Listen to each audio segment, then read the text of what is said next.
공사를 멈추면 3천억, 계속하면 나무 11만 그루가 사라집니다. 2018년 강원 홍천 풍천리의 잣나무숲이 양수발전소 부지로 선정됐습니다. 남는 전기로 물을 퍼올렸다가 전기가 필요할 때 흘려보내 발전하는 시설입니다. 상부댐과 하부댐 두 저수지 사이를 물이 오갑니다. 전력이 남으면 아래에서 위로 퍼올리고 전력이 부족하면 위에서 아래로 흘려보내 터빈을 돌립니다. 8월 5일 면담에서 기후에너지 환경부 장관은 지금 중단하면 매물 비용이 3천억 원에 이른다고 말했습니다. 계속 지으면 나무 11만 2천 그루가 잘려나갑니다. 이 숲은 1800헥타르, 국내 최대 규모의 잣나무 숲입니다. 2023년 대한민국 100대 명품 숲으로 지정됐습니다. 주민들은 2019년 대책위를 꾸려 8년째 반대해왔습니다. 8월 8일에는 21번째 공동행동을 열었고 이 행동은 매주 토요일 이어집니다. 매몰 비용 3천억 원과 나무 11만 2천 그루, 무엇을 지키고 무엇을 내줄지는 아직 정해지지 않았습니다. 국회의원이 가진 자동차 100대 중 97대가 여전히 기름으로 달립니다. 국회는 지금 2045년까지 온실가스를 얼마나 줄일지 논의하고 있습니다.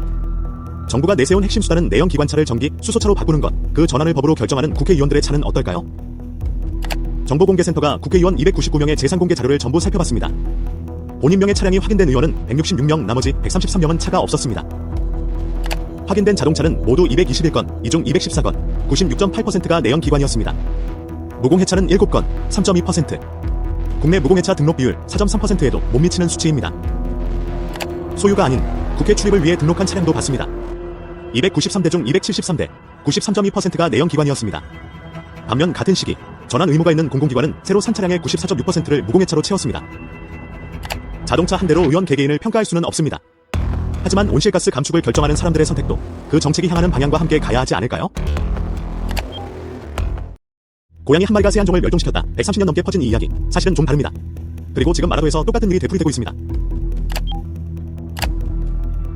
1894년 뉴질랜드 스티븐스서 등대지기의 고양이들이 날지 못하는 굴뚝새를 사냥하기 시작했습니다. 고양이 한 마리가 1년 만에 멸종시켰다는 통설과 달리 학술 기록은 전멸이 1899년까지 5년에 걸쳐 진행됐고 고양이도 여러 마리였다고 말합니다. 130년 뒤 대한민국 최남단 마라도 멸종위기 철새 뿔새오리 300에서 400쌍이 이곳에서 번식합니다. 쥐자 비용으로 들인 고양이가 지금도 15마리 남았고 세계유산본부가 무인카메라로 뿔새오리를 사냥하는 장면을 직접 확인했습니다. 고양이가 새를 얼마나 죽이는지 미국 어류야 생동물관리국이 인용한 스미소니언 공동연구가 답을 냈습니다. 한 해 유리창 충돌 6억 마리, 자동차 사고 2억 마리를 고양이 24억 마리가 압도합니다. 한국은 유리창 충돌 사망만 국립생태원이 연 800만 마리로 집계합니다. 가장 큰 위협의 가능성이 높은 고양이 포식은 공식 통계 자체가 없습니다. 조사팀은 무인카메라 속 고양이가 문새를 이렇게 확인했습니다. 머리에 뿔 깃털, 흰무늬 뿔새오리가 확실했다. 번식지 옆 쥐덫엔 쥐가 없었지만 고양이 배설물에서는 새 깃털이 나왔습니다. 2023년 다수의 고양이를 옮겼지만 15마리가 남았고 사냥은 멈추지 않았습니다. 130년 전에 진짜 교훈 한 마리가 아니라 방치된 시간이 종을 지운다는 것은 아직 마라도에 도착하지 않았습니다. 10만 년을 버텨온 인류의 발자국이 곰팡이 핀창고 옆 주차장에서 방치되고 있습니다. 2004년 제주 서귀포 해안에서 사람과 코끼리, 사슴의 발자국 화석이 무더기로 발견됐습니다. 아시아에서는 처음, 세계에서는 8번째로 확인된 인류 발자국이었습니다. 이듬해 2005년 9월 천연기념물체 464호로 지정됐습니다. 해안 침식으로 화석이 깎여나가자 2021년 수장고를 새로 지었습니다. 그런데 항온항 습기가 고장나며 보관 중이던 화석에 곰팡이가 쓸었고 화석은 결국 수장고 옆 주차장에 1년 넘게 노출된 채 방치되고 있습니다. 홍제구역 안에는 물타리를 넘어 들어간 관광객과 해산물을 채집하는 주민들의 발길이 반복됩니다. 물은 음해암에 새겨진 발자국은 단 한 번만 밟혀도 원형이 영구히 사라집니다.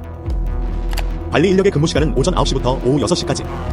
하루 24시간 가운데 15시간, 인적이 드문 밤과 새벽은 사실상 무방비 상태입니다.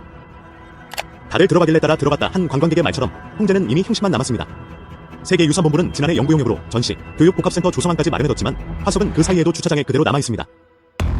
10만 년을 버텨온 흔적이 관리 부실 속에 단 몇 년, 어쩌면 단 하루의 무관심만으로 사라질 수 있습니다.